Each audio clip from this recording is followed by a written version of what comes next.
देखिए ITE इसके ऊपर लिखा हुआ, उस जगह पे क्या लिखा हुआ था, लिनोवो लिखा हुआ था, लेकिन यहाँ पे क्या लिखा हुआ, ITE लिखा हुआ। तो यहाँ पे इसका नंबर क्या है, ITE 8987E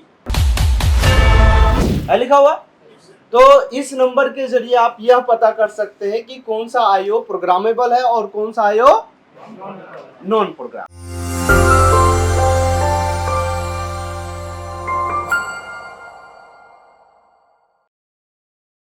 KB9022Q है ना लिखा हुआ। अब देखो KB9022Q जो ये नंबर है, इस नंबर से आईओ जो है बहुत सारे बोर्डों में लगता है। पहले के बोर्ड में क्या होता था कि दूसरे सेम बोर्ड से देख करके आईओ निकाल के लगा दिया जाता था, वो पहले से प्री प्रोग्राम होता था, क्योंकि उसके अंदर ईसी बायोस जो था वो आईओ के अंदर नहीं हुआ करता था। पहले ईसी बायोस बोर्ड में आईओ चिप के बगल में लगा होता था। अभी के टाइम पे क्या हो गया कि ईसी जो बायोस होता है वो आईओ के अंदर ही क्या कर दिया गया है, इनबिल्ट कर दिया गया है, जिसके अंदर जो ईसी बायोस होता है वो आईओ के अंदर इनबिल्ट हो जाता है। तो अब हमें क्या करना होता है कि पहले बायोस था तो हम बायोस को प्रोग्राम कर लेते थे, ईसी बायोस पहले बाहर होता था तो बाहर से प्रोग्राम हो जाता था इजिली, प्रोग्रामर के जरिए जो बायोस प्रोग्रामर होता था उससे हम इजिली क्या कर लेते थे, प्रोग्राम कर लेते थे। लेकिन अब जो नए वाले जो बोर्ड आ रहे हैं, यानी 4th जनरेशन से अप्रोक्स जितने भी बोर्ड आ रहे हैं वो सब के सब आईओ जो हो रहे हैं प्रोग्रामेबल आ रहे हैं। कौन सा आईओ आ रहे हैं, प्रोग्रामेबल आ रहे हैं, जिसमें आपको एनी कंपनी की अगर मैं बात करूं, KB90 से जो भी आईओ का नंबर स्टार्ट होगा, कौन सा होगा, KB90 से जिसका भी नंबर स्टार्ट होगा वो सब के सब आईओ कौन से होंगे, प्रोग्रामेबल होंगे। कौन से आईओ होंगे, प्रोग्रामेबल आईओ होंगे। तो जैसे कि इसमें आपको नंबर दिख रहा है, अगर कल को आपका ये आईओ चिप खराब हो जाता है या शॉर्ट हो जाता है तो उस केस में आप क्या करेंगे, सिंपल KB9022Q ये नंबर जाकर के आप बताएंगे तो आपको आईओ इजिली क्या हो जाएगा, मार्केट में मिल जाएगा। और प्राइस में आपको डिस्कस नहीं कर सकता, वो हम वर्बली आपको बता देंगे कि प्राइस कितने का मिल जाएगा, तो वो सारी चीजें मैं आपको बता दूंगा। तो उस प्राइस पे आप खरीद सकते हैं मार्केट में। बाकी वो डिपेंड ये करता है कि आप कितने क्वांटिटी में चीजों को क्या कर रहे हैं, परचेज कर रहे हैं।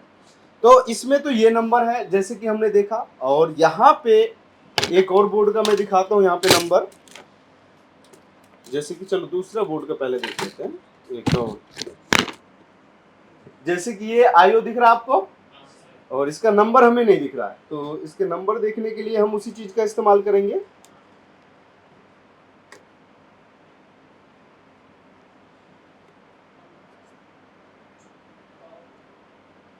दिख रहा है नंबर, क्या नंबर दिख रहा है, KB9022Q। अब क्या आपके मन में तो यही चलता है कि अब भाई ये आईओ और ये दोनों ही आईओ क्या है, सेम है। तो अब सेम देख करके आप आईओ लगा, तो पहले के टाइम में क्या था कि सेम आईओ का नंबर देख करके किसी भी पुराने बोर्ड से निकाल के लगा देते थे और हमारा काम हो जाता था और बोर्ड ऑन हो जाता था। अभी क्या किया, आईओ को यूनिवर्सल टाइप का बना दिया कि इसी नंबर के बहुत सारे बोर्ड में आईओ को लगाए जाते हैं। बस इसमें क्या करना होता है कि अब जो भी, अब मान लीजिए इस बोर्ड का आईओ आप इसमें भी लगा सकते हैं या इस बोर्ड का आईओ इसमें आप लगा दीजिए, कोई दिक्कत नहीं।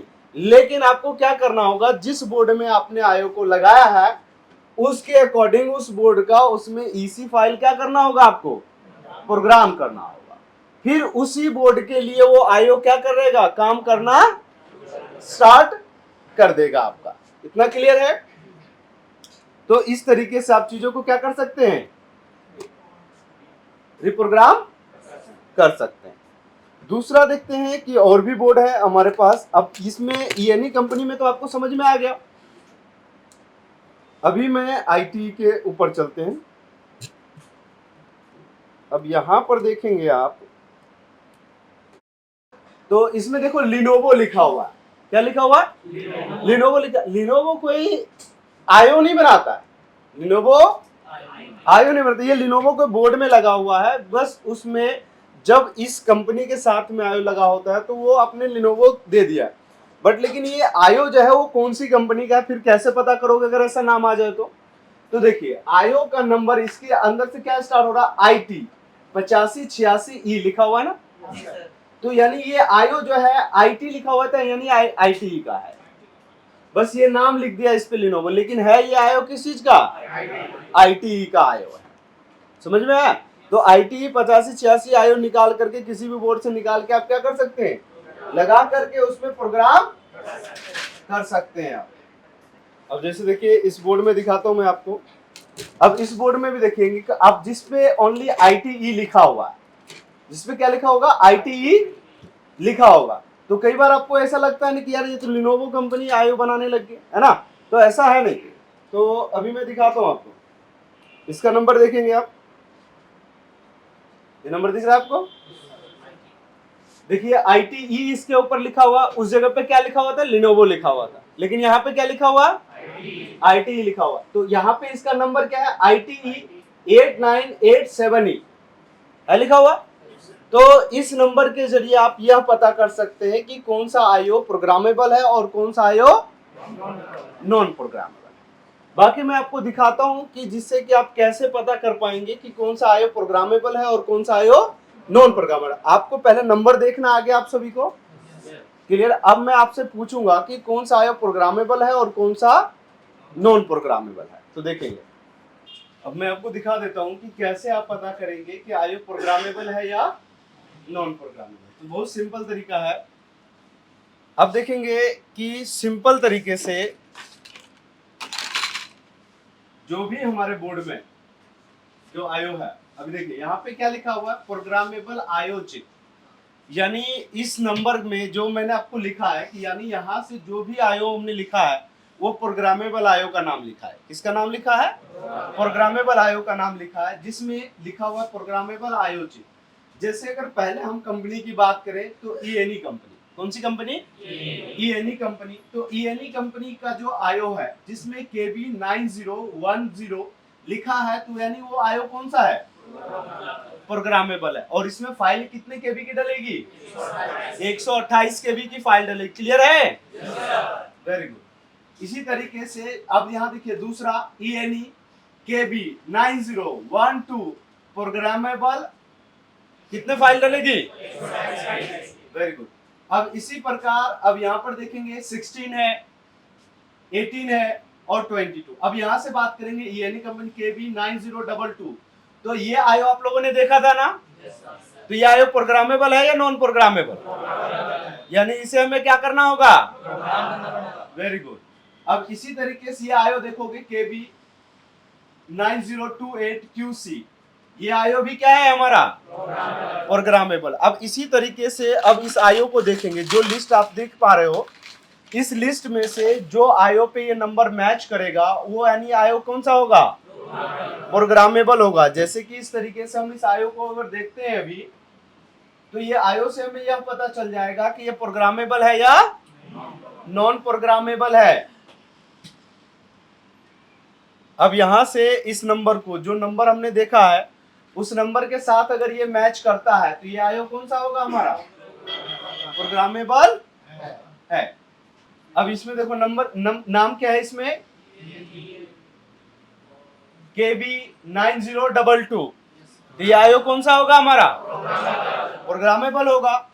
अब इसी तरीके से हम दूसरी कंपनी में चलते हैं, तो दूसरी कंपनी में अब क्या है तो वो देख लेते हैं।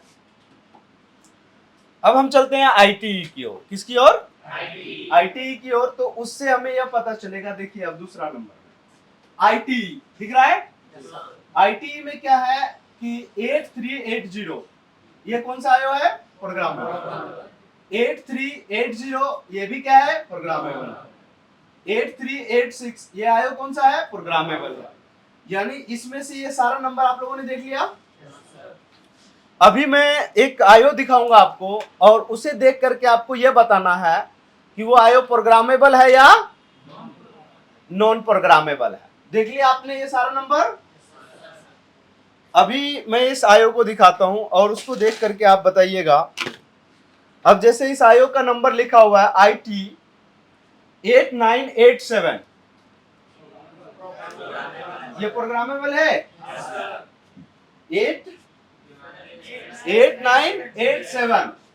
तो इसमें देखिए 8 9 8 7 का नंबर दिख रहा है, ये नंबर दिख रहा है, यानी ये आयो कौन सा है, प्रोग्रामेबल है। यानी इस आयो को अगर कभी हम बोर्ड से चेक करते हैं तो इस आयो को हमें क्या करना होगा, प्रोग्राम करना होगा, तभी आपका बोर्ड ऑन होगा, अदरवाइज बोर्ड ऑन नहीं होगा। यदि आपके पास प्रोग्रामर नहीं है तो आपके पास एग्जैक्ट सेम बोर्ड होगा, अगर उसका निकाल के आयो लगा दोगे तो प्रोग्राम करने की जरूरत नहीं होगी।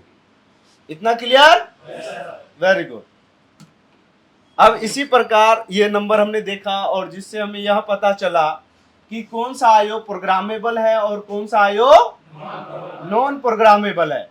तो अब मैं थोड़ा सा लेकर के चलता हूं, तो इसी नंबर के अकॉर्डिंग आप लोग मैच करा लीजिएगा, बाकी मैं आप लोगों को ये चीजें सेंड कर दूंगा, ठीक है। अभी चलिए और देखते हैं कि अब ऐसे ही आईटी नोवोटोन का भी पहचानेंगे, वैसे ही अब देखिए एक आयो होता है माइक्रोचिप का भी आयो आता है।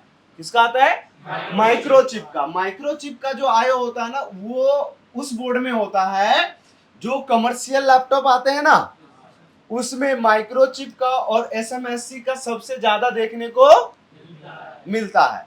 बाकी नॉर्मल लैपटॉप में भी मिलेगा आपको, तो वो देख लेते हैं जरा एसएमएससी का। अब चलिए दिखाता हूं आपको माइक्रोचिप का आयो। अब देखिए कि यहां से आपको आयो का माइक्रोचिप का जो नंबर है वो देख लिया आप लोगों ने, थोड़ा और देख लीजिए, एक बार देख लिया, ठीक। अब चलते हैं माइक्रोचिप के ऊपर, देखते हैं। अब देखिए माइक्रोचिप का जो आयो है उसका भी सेम नंबर आपको दिखा देता हूं मैं आपको किस तरीके से देखना है। तो इस आयो पे थोड़ा सा मैं क्या करूंगा, व्हाइट पेस्ट का इस्तेमाल करना है, जिससे कि हमें ये नंबर इजीली नजर आ जाए। ये देखिए ये नंबर नजर आ रहा है आपको, इस पे क्या लिखा हुआ नजर आ रहा है आपको, माइक्रोचिप। बाकी में क्या था, आईटी नोवोटोन जो भी होता है वो सब लिखा होगा। और ये कौन सी कंपनी का आयो है, माइक्रोचिप। तो इसमें क्या लिखा होगा, MEC लिखा हुआ नंबर 1416NU, 1416 है ये।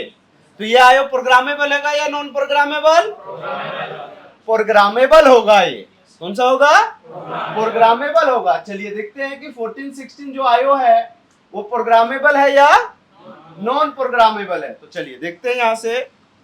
अब यहां से देखिए नंबर क्या था, 1416, ये देखिए 1416 है, यहाँ पे 2 है 1416, देख पा रहे हो।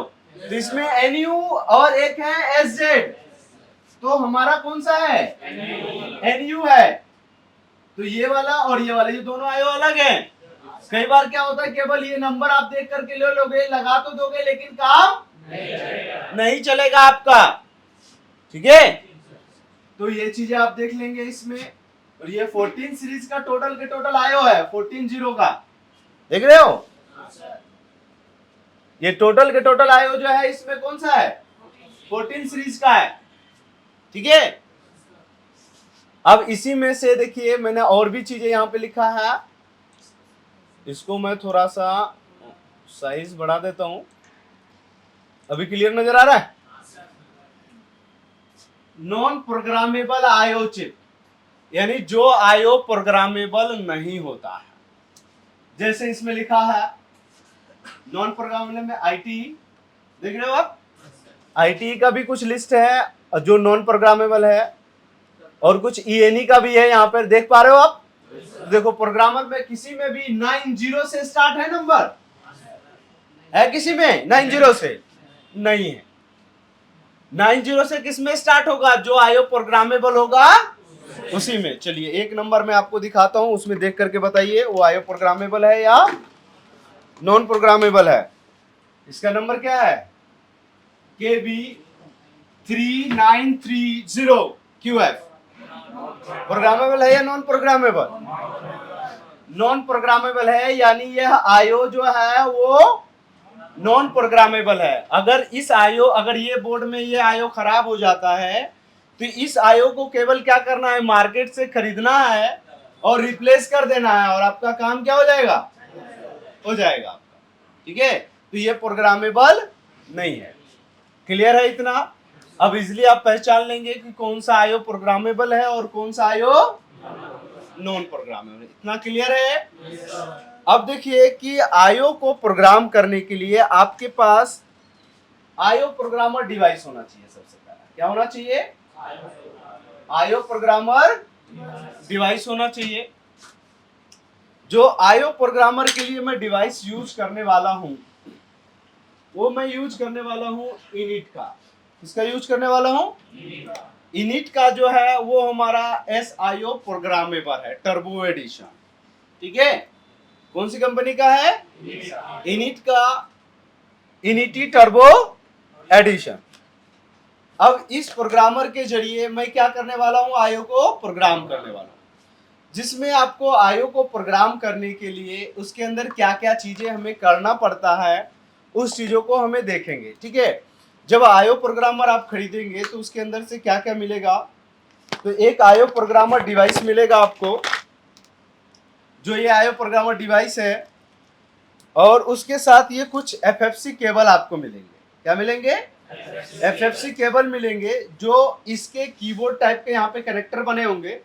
इस कनेक्टर से आपको लैपटॉप का जो कीबोर्ड का जो कनेक्टर होता है उसमें जाकर के इसको क्या करना है? आपको कनेक्ट कर देना। तो आप सभी लोग जानते हैं कि कीबोर्ड का टोटल के टोटल कनेक्शन किससे होता है? आईओ से होता है।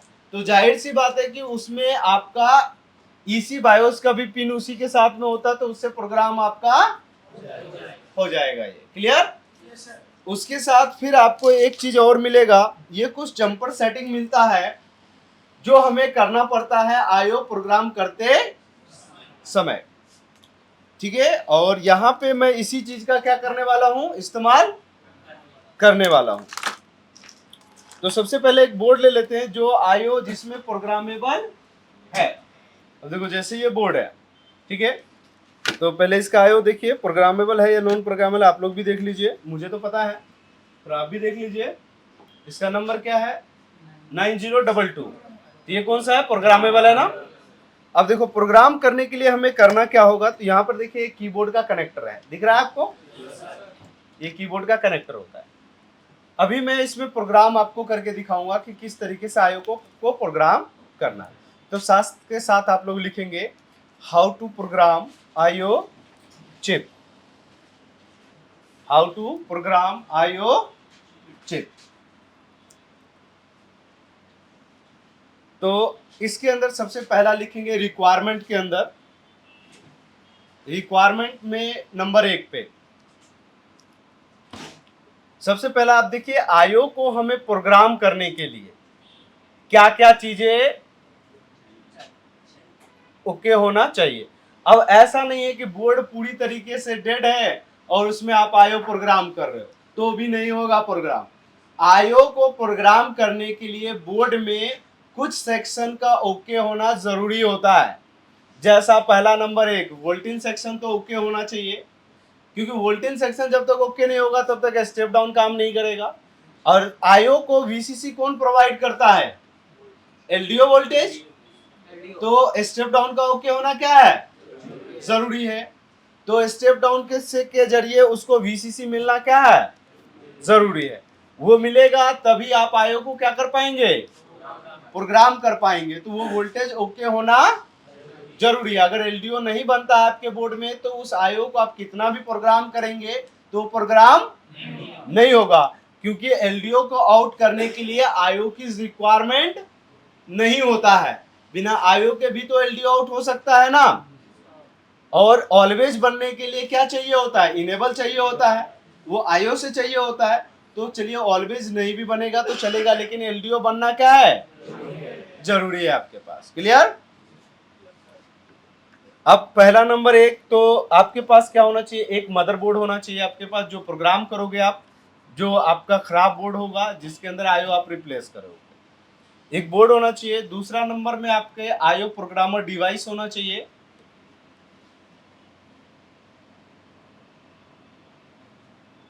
आईओ प्रोग्रामर डिवाइस होना चाहिए।